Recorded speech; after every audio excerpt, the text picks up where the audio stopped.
You see that, everyone? That's $500 in search times that yielded absolutely nothing. But whatever. We've got a Bank of America box of nickels here, and we're going to hunt that.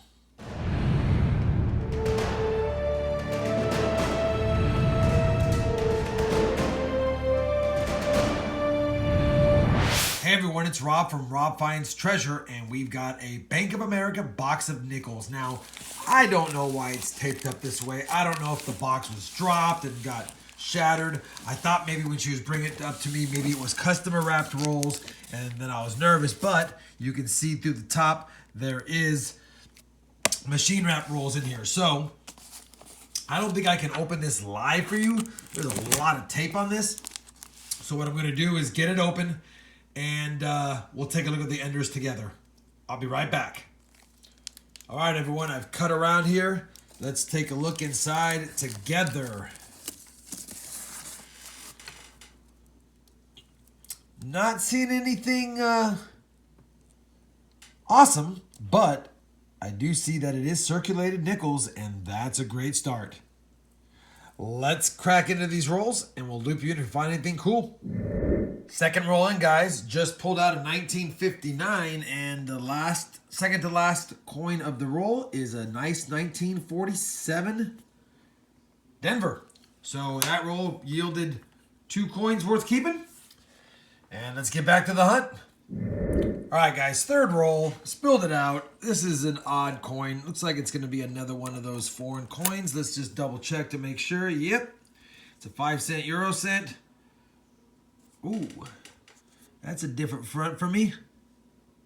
That is really cool. It's a Portugal coin. See how it says Portugal? That's pretty cool. €5. What year is this coin? Looks like it's a 2012. I didn't know where to find the date on this guy. I've never seen one of these. Got a 2012, 2012. All right. Pretty cool find. It's my first foreign of the box, and I've never seen a Portuguese coin, I guess. Awesome. Let's get back to the hunt. All right, 16th roll of the box. Let me show you a beautiful spill.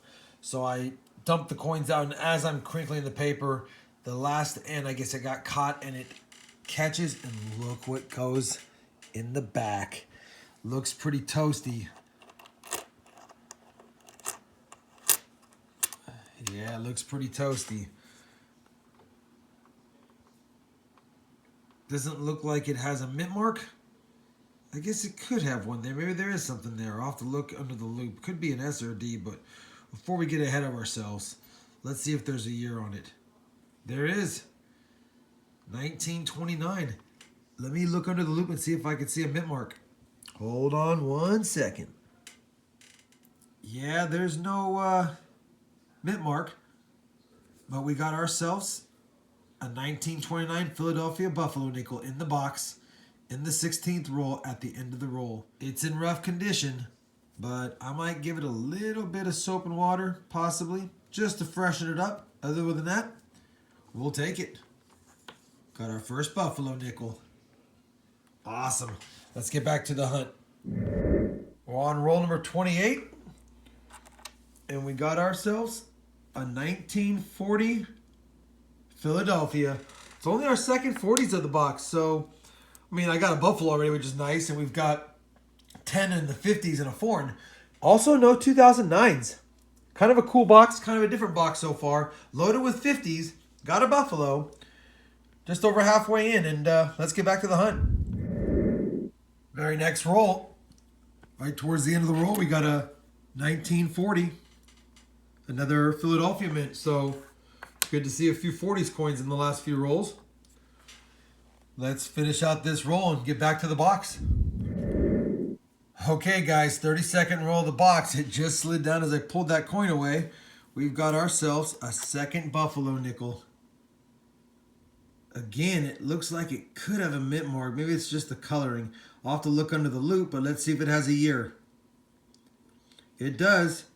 1936. And I believe it's going to be a 1936 Philadelphia. Yeah, it appears to be a Philadelphia. Just some discoloration there. Another beautiful coin. We'll take it. That's 2 Buffalo nickels. So now we've got a 29 and a 36. All right. Let's get back to the hunt. Roll number 45. Got ourselves a 1949 Philadelphia. It's only our 4th 40s of the box to go along with 12 from the 50s, a foreign, 2 09s, and of course a couple of Buffaloes. Let's keep going and see what else we can get. Roll number 47. We got ourselves a 1942. Doesn't really have the silver look though, and I've never gotten a silver in a B of A box. And I still haven't. But you know what? It's a 42 Philadelphia. I'll take it because we don't have one in today's box, and now we do. And it gives us our 5th 40s coin. Let's get back to the hunt. Okay, guys. I wanted to show you this coin because I wanted to get a little help here. Now, there's nothing wrong with the front of it really other than the rim being a little thick on the left side. But let me flip it over. I have my macro lens on here. And let me ask your opinion on what you think about the back of this coin.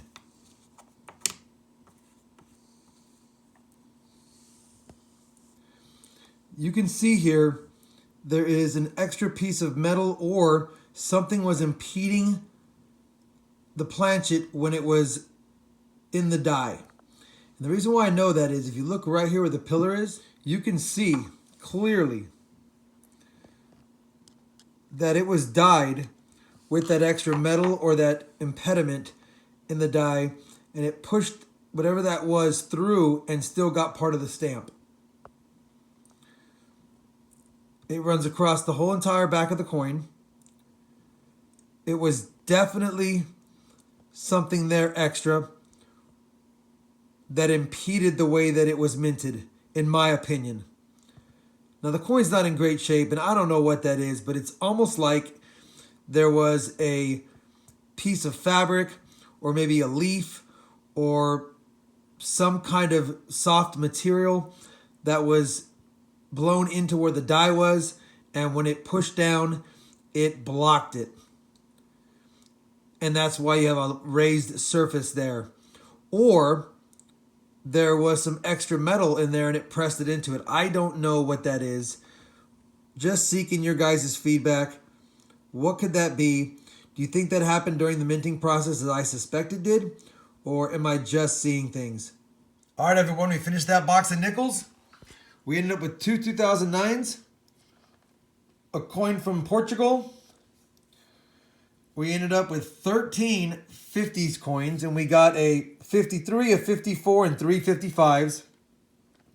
A nice looking 56 here alongside another 56, a 57, a 58, and 4 59s. We also got 5 coins in the 40s, 2 1940s, a 42, a 47, and a 49. We got 2 good-looking Buffalo nickels, a 1929 Philadelphia and a 1936 Philadelphia.